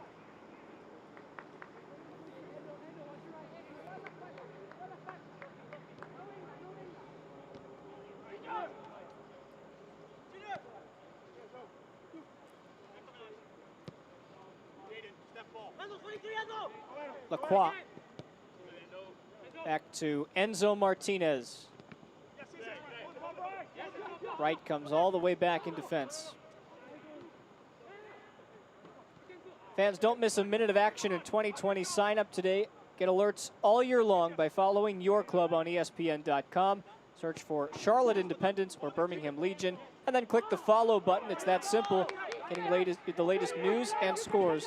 Let's get reminders on your team's next match. Go to ESPN.com now and click follow for your club. Hawkinson slips Roberts inside, who's been playing more centrally now and trying to get forward. Well, the defender has some moves. Getting forward, Mr. Roberts, number 3. Trying to get in a forward position there, winning a corner for the Charlotte team. Anything will do. 73 minutes down, gone, and down 3-0. Why not get the center back up into the box? Sabella's out swinger, low cross. Roberts actually deflected it in the opposite direction of the goal, and Asiadu will try to run with it. Roberts, given space, may as well wind one up, right? He will, and it's just wide. Well, Hugh Roberts liking his chances here in the last third of the field, known for his defending. But here comes Charlotte rolling another roll of the dice. So here's the debut of the big man, 6'2", 195, Christian Cheney, who spent the last 2 years with Fresno, just signed. Earlier this year was in the Maltese Premier League. COVID brought him back, though, to the States. Mike Jeffries says he's been on my radar for a while. Great finisher off crosses and a strong and proven goal scorer. He'll come in. Hawkinson and Mond will depart, and Tresor Mbuyu will also get some action here for the final 15. Well, Mond being a centre-back, Hawkinson the left midfielder. Looks like reinforcements are coming in. Cheney is, like you said, a centre-forward, going to get up there and try and get some goals. Now Charlotte going to 3 forwards now, compared to the one they started with. Sabella's cross to the back post. Cheney nearly scored on his first touch with Charlotte. Well, we talked about the compactness there. Birmingham allowing the cross. But once that ball gets into the 18-yard box, the red shirts are just snuffing it out.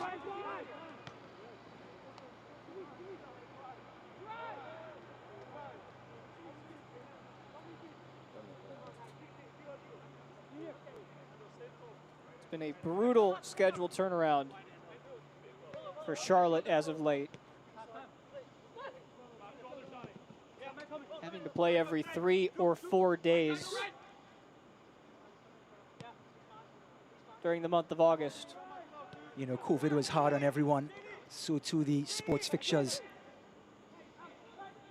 Cheney drops it wide. Sabella at the back post, always rising. And that takes us to our second half hydro break, which gives us a chance to find out how we got to this point. It was 2 first half goals for Birmingham. They got themselves a second. Well, in the 26 minutes, Eli Craniali with a beautiful through ball. Servania just snaps it back, and like drinking a cup of tea. Look at the bend, mid-range curler, far post, beats Brandon Miller, 1-0 to the visitors. And in the 33rd minute now, tiki-taka at his best. Mikey Lopez, here he is.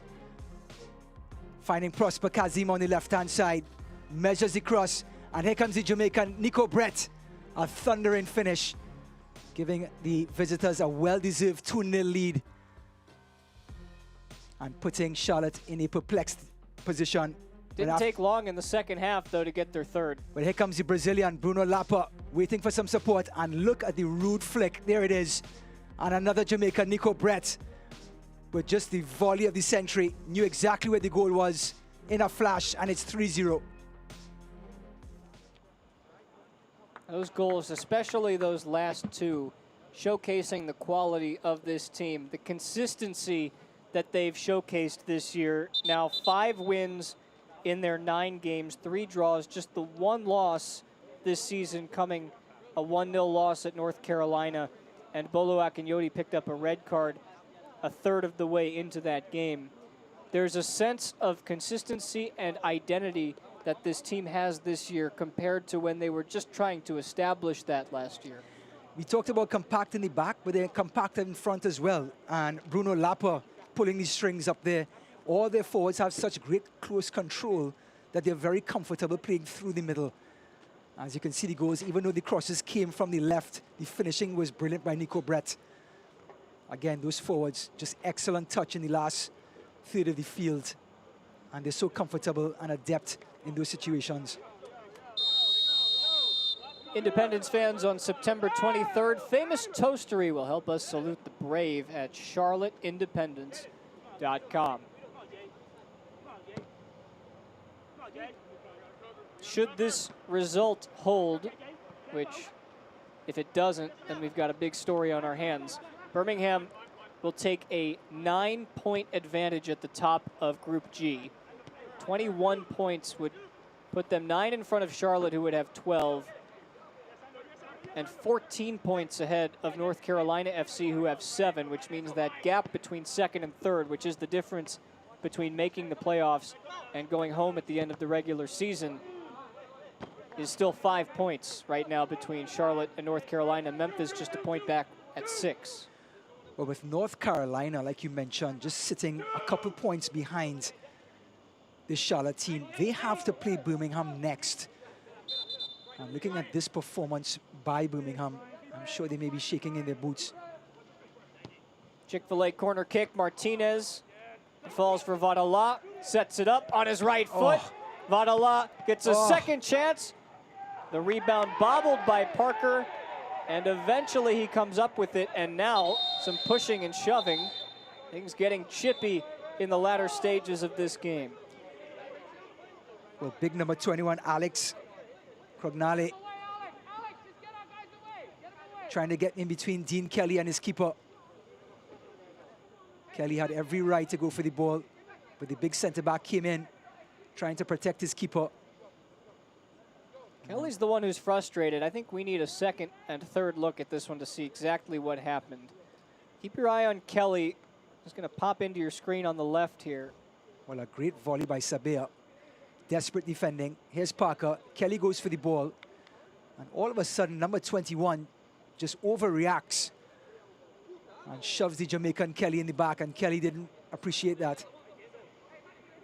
I think Kelly was really just making a football play, and Crognale's shove is the second egregious error, I would say, by an opposing side at the Sportsplex at Matthews this week. We saw Akeem Ward on Wednesday with a metal spike to a Charlotte player that costs him 2 games in the USL. He's been suspended, although he wasn't punished at the time because the referee didn't see it. You know, it's so hard for people, for onlookers, to judge their actions. But when you're on that field, your adrenaline is flowing. Your decision making is a little bit skewed when something happens. And Crognale just overreacting on Dean Kelly there. Trying to show some support on his debutant keeper. And Dean Kelly, of course, reacting as we thought he should or would.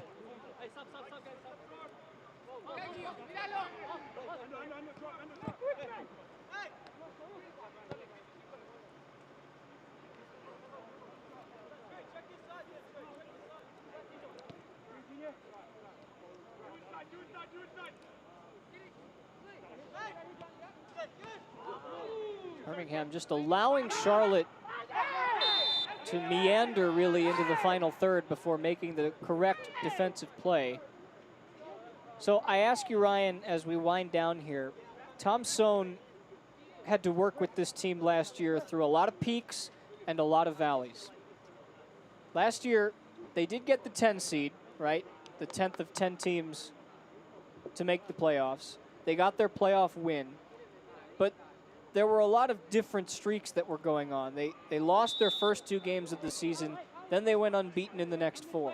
Then they went 0-8-3, no wins, 8 losses, 3 draws through the months of May and June, before then going undefeated over their next 9 games with 7 wins included. So, well, here comes Wright. Wright is in. It's Wright for 4. Birmingham have had everything go their way tonight. It's a masterful performance from Legion FC. Well, Jaden Sylvania, the Puerto Rican U20 on that far right-hand side, scores the first and sets up the fourth. Here it is, buying himself some time and just flicks it for the substitute right. He's in the clear, and what about a cool finish? Looks up, sees Brandon Miller, sees the angle, and tucks it away beautifully, always going across the keeper. Exactly what a forward's supposed to do. Finds the far post. Game, set, match, Birmingham. Third goal for Wright, indeed. The men at the top doing what they need to do tonight, and now a whole host of substitutions for the final 10 minutes. Jake Roof will come in for Prosper Kasim. We'll see Razak Cromwell make his first appearance since July 25th. He'll end Jaden Cervenia's night. What a night for Cervenia. Scoring one, setting up the other, and Prosper Kasim, who we saw just moments before, setting up that second goal for Nico Brett as well. Huge contributions by those players, number 17 and number 10 for Birmingham. The third substitution on the night for Birmingham, or I should say, in that window is Josh Bauer, who comes in for Alex Cronali, who was on a yellow, and Bauer is making his team debut tonight. Signed on the 19th of August through the end of the season. First team All-American at New Hampshire. Bauer comes in the defender number 4 in red. That does it for Birmingham's 5 substitutions tonight as well. Well, if you're Tom Soon for Birmingham, I think you give it an A+. Defense all the way to the forwards, midfield and goalkeeper.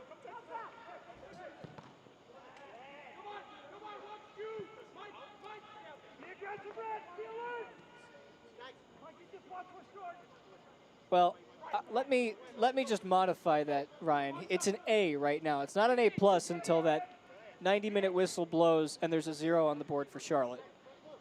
Spencer, I think the performance. And just like that, Dane Kelly adds another one.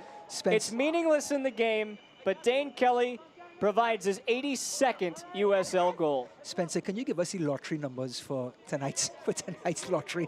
I think that was a prediction for the ages. Here's a cross by the young Argentine, and Dane Kelly bound to score his 82nd goal. Yep, the leading goal scorer in USL history, the Jamaican. Picks up another goal this season and brings his team to 4-1. A consolation. But it's something to talk about for this Charlotte team who had nothing to talk about for the better half of 85 minutes. And the number 9 gets on the board like he usually does. His 5th goal for the season. Well, heartfelt apologies go out to Ford Parker and his family. It wasn't meant to be tonight on the clean sheet, but in his pro debut, he will get a win. That is for sure. Oscar Ramsey checks in, the Auckland, New Zealand native for Junior Eto or Charlotte. Spencer, you know what people from Auckland, New Zealand are good at? Rugby? They're great at rugby and they're good at cricket. Yeah. Correct. Yeah.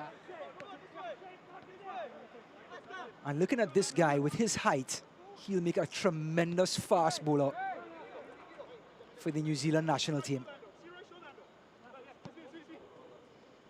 I like cricket. It's like the world version of baseball. It is just a great sport.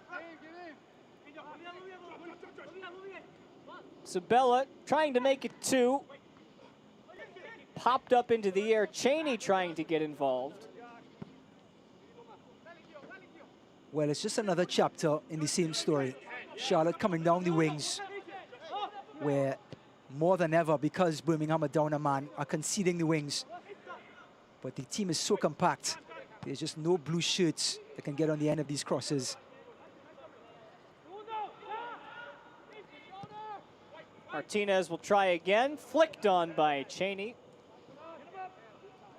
Fans, if you're on the road and you can't watch the match, turn to Sirius XM FC, North America's only 24/7 source of soccer radio, featuring Ray Hudson, Tony Meola, and Rodney Marsh. We need to get Ryan Davis on there too. Fans of the USL can now listen to the best matches of the week, along with action from MLS, the Premier League, and UEFA Champions League. Sirius XM FC, channel 157 on your Sirius XM radio and the Sirius XM app.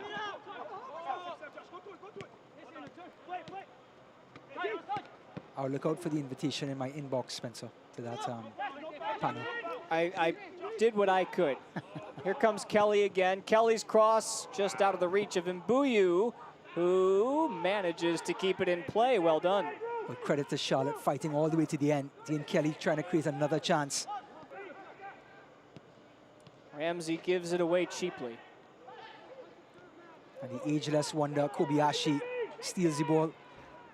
Wright one-on-one with Roberts. Lacroix tracking back. It's Brian Wright. It's his left foot, and it's just wide. Beautiful play by the Canadian. Wright all by himself. Remember, Birmingham down a man. 1v1, took on the center back, and his left foot shot just trickled wide.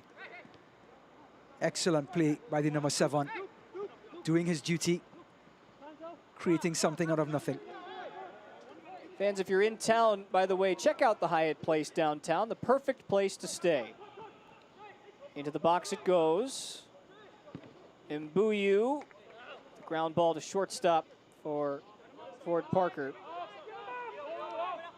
Located in Uptown Charlotte, you'll find plenty of dining and entertainment for your pre- and post-game activities. The Hyatt Place downtown. Ford Parker is going to sleep good tonight. His first match in professional soccer, he allowed 1 goal, something he could do nothing about. A great header by Dean Kelly in the 85th minute. But he has put on a performance tonight for Birmingham between the sticks. Playing behind the veteran, of course. Yeah, and Van Okel, who also happens to be the goalkeeper coach of this team, which is strange to say because he's also their starting keeper, but he saw something in Parker during the December Combine, enough to sign him. Played at New Mexico for 3 years, grad transfer last year at University of California, and he comes in tonight and just behind what is a fantastic defense to begin with, as you see 4 extra minutes of extra time, and Wright picks up a caution. Just an overall great performance tonight by the men in red. Now, if you're Tom Son, your substitute comes on, you're up 4-1 in the 90th minute, and your center forward gets a yellow card. Something that makes coaches turn in their beds at night. Just unforgivable. It is 5 yellow cards, by the way, in the USL this year that then suspends you for the next match. I will point out that Birmingham, as you see Son there, Birmingham, who play their next match, by the way, in just a couple of days. It's on the 2nd that they play. They host Memphis. I beg your pardon, they host North Carolina. They'll have to play that match without Anderson Asiadu, who picked up his 5th yellow card tonight, and without Eli Crenali, who was sent off because of a red card. He'll have to sit out a match. 2 important pieces to the puzzle for this Birmingham team as well. North Carolina, of course, are going to throw everything at them. But just looking at the sum of parts that we talk about for this Birmingham team, just play so well together. So yes, 2 vital pieces won't be there. But I have to say, this team seems to be playing on the same wavelength and should put on a good performance against North Carolina on Wednesday. So I'll ask you now, Wright scored a goal before I could finish my point and get to it, and Birmingham may yet score another one here in the waning moments of the game.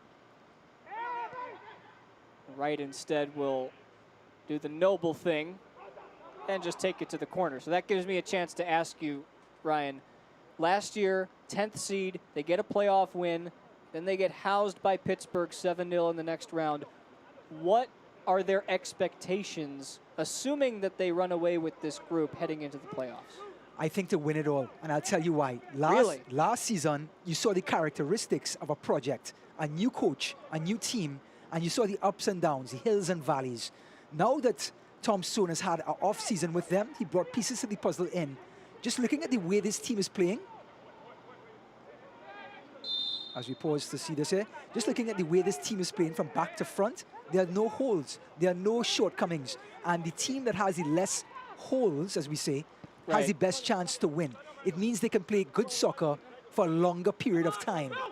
So I think getting into that top seed and then taking that sort of quality into the playoffs makes them legitimate rivals or legitimate contenders to win the USL Championship this year from what we've seen tonight and what we've seen for the previous couple of weeks. Right. So then the next question becomes, where is their chance to prove it? Because their opponents to this point have not shown that they can hang with the elite teams just because they haven't had a chance to play the elite teams. Their wins are against North Carolina, bottom of the group. Atlanta, bottom of the group. Charleston has played well. They drew 1-1 with the Rowdies in Tampa Bay. Memphis 3-0. It feels like they need a statement win on their schedule before it's all said and done. But I think tonight, if you look at that scoreline, don't forget Charlotte scores in the 85th minute off a corner kick to get a goal. You just look at the quality of play on the field for those 85, 90 minutes, and it's such a high grade of soccer from back to front. I think that's the type of performance you see, and you can sort of grade of how good they really are. Well, that'll do it. Birmingham cap a master class tonight, 4-1 in Charlotte. They get the victory, and they go 12 points clear at the top of Group G. Dane Kelly is your Great Clips man of the match from the Charlotte perspective. He did score his 82nd USL goal, adding to his record for a career. And this was his 199th appearance, by the way, in the USL for Kelly. Our save of the game tonight brought to you by Pepsi. Brandon Miller was busy tonight, and he had to be alert to a lot of balls. This one with his right leg. That was a potential hat trick there for Nico Brett, who did score twice. Ultimately, though, it's Birmingham who come away with the win, and if you'd like to check out the highlights, we encourage you to stay with us. When we come back, we'll run through all of the goals from this one. 4-1 our final.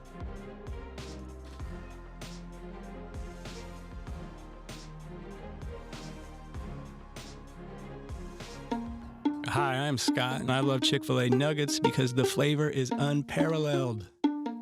As soon as you bite into them, you're in a happy place. The seasoning is perfect. Hey, I'm Giovanni, and a little thing I love about Chick-fil-A nuggets is that they're perfectly breaded. There's just that right amount of crisp. I don't know what they're doing in the kitchen, but it's pure magic.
Welcome you back to the Sportsplex at Matthews. Tonight's game was presented by Great Clips and the Charlotte area franchisees. Great Clips is the official hair salon of the Charlotte Independents.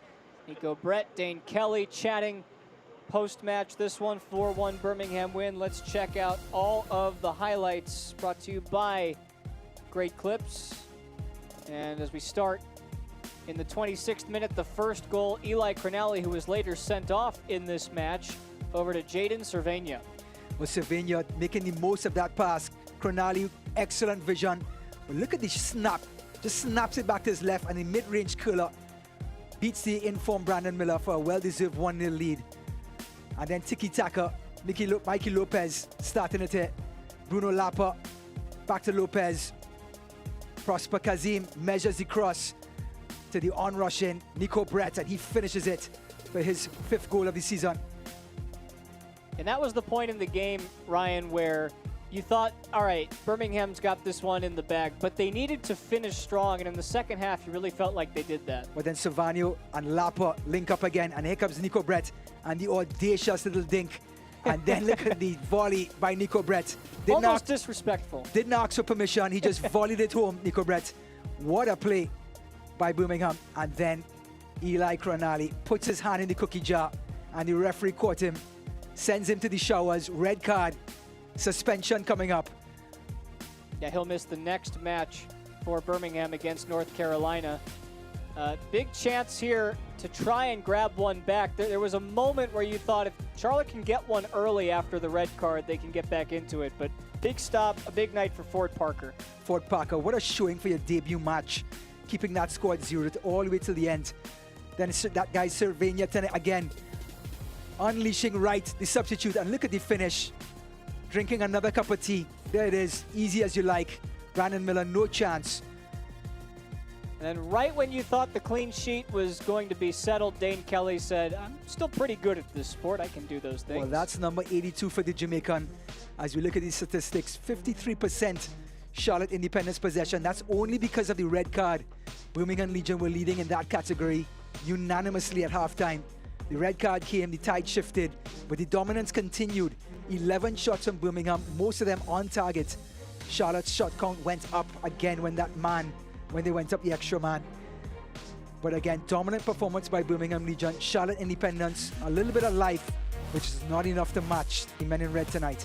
For Charlotte, their upcoming schedule brought to you by Hyatt Place, and it's just so many chances for these teams to make the playoffs, Charlotte included. They're in that second playoff spot right now, but their lead could certainly be closed down by both Memphis and North Carolina if they don't win some of these games. Well, the next week's match against North Carolina, September 5th, get your popcorn ready. It's going to be a barn burner.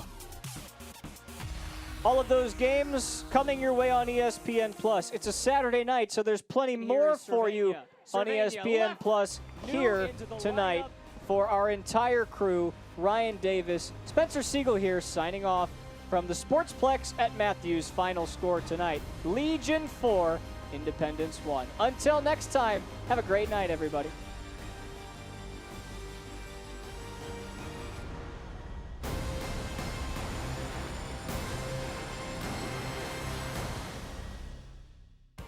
This copyrighted telecast of the United Soccer League Championship cannot be retransmitted, rebroadcast, or reproduced without the expressed written consent of the United Soccer League Championship.